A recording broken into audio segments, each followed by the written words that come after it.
কোটা সংস্কার আন্দোলনে আর কোনো সহিংসতা দেখতে চান না, এমন মনোভাবের কথা জানিয়েছেন বাংলাদেশ জাতীয় দলের সাবেক অধিনায়ক মুশফিকুর রহিম।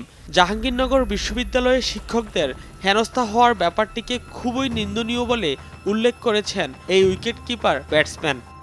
নিজের ভেরিফাইড ফেসবুক পেজে মুশফিক লিখেছেন, জাহাঙ্গীরনগর বিশ্ববিদ্যালয়ের একজন ছাত্র হিসেবে আমি আমার ভাই বোনদের উপর আর কোনো সহিংসতা দেখতে চাই না।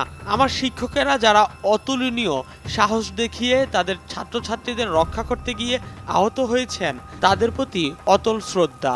এটা কোনো ছাত্রের জন্য মেনে নেওয়া কঠিন যে তার শিক্ষক হেনস্থা হয়েছেন, যা খুবই নিন্দনীয় বলে আমি বিশ্বাস করি। সংশ্লিষ্ট ব্যক্তিদের শান্তিপূর্ণ সমাধানের রাস্তা বের করতেও অনুরোধ করেন তিনি। জাতীয় দলের সাবেক অধিনায়ক মুশফিক জাহাঙ্গীরনগর বিশ্ববিদ্যালয়ের ইতিহাস বিভাগের সাবেক শিক্ষার্থী।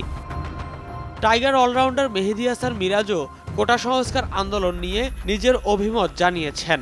সালাম দিয়ে ফেসবুক পোস্টে তিনি লিখেছেন, শিক্ষাই যদি জাতির মেরুদণ্ড হয় তবে শিক্ষার্থীরা হলো হৃৎপিণ্ড।